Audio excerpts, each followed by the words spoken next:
बिस्मिल्लाहिर्रहमानिर्रहीम। जब सेठ आबिद ने बेनज़ीर भुट्टो को अगवा करवाया, उस वक़्त जुल्फ़कार अली भुट्टो नुसरत शहीन को पहले ही से गिरफ्तार कर चुके थे। कराची का सराफा बाजार किसी ज़माने में गली हुआ करता था। पाकिस्तान के नामवर बिजनेसमैन सेठ आबिद के वालिद की दुकान भी इसी बाजार में हुआ करती थी।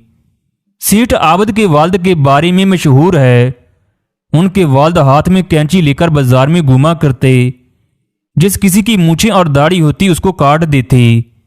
अल्लाह ने उन्हें 6 बेटे अता किए, जिनमें से आज कितने जिंदा हैं ये किसी को नहीं पता। ये सबको पता है इन 6 में से एक का 1970 में पाकिस्तान के सबसे अमीर तरीन लोगों में शुमार होता था। इसका नाम सेठ आबिद है। ये 6 भाई सब के सब हाजी थे।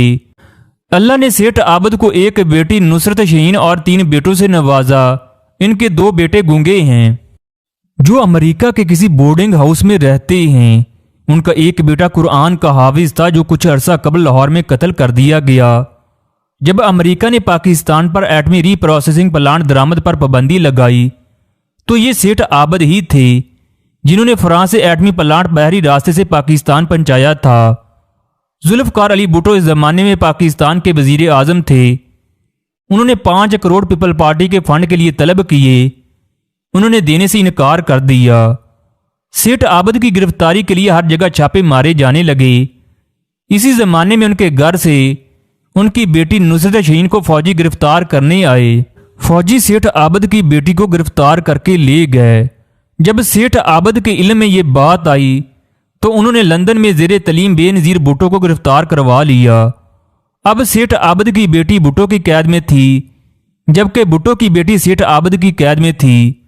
फिर दोनों में समझौता हुआ और नुसरत शहीन और बेनज़ीर अपने अपने घर पहुंचा दी गईं। एक तकरीब में जनरल ज़िया और सेठ आबिद शरीक हुए। कोक पीने के दौरान बोतल के चंद कतरे सेठ आबिद के लिबास पर गिर गए। जनरल ज़िया ने अपनी जेब से रुमाल निकाला और उन धब्बों को साफ किया। सेठ आबिद सोना स्मगल करके पाकिस्तान लाते थे। उस वक्त के जितने भी वजीर आजम और उनकी बेगमात थी उनको महंगे तोहफे भी देते थे। अगर वीडियो अच्छी लगी हो तो लाइक करें। मजीद वीडियो के लिए चैनल को सब्सक्राइब करें। शुक्रिया।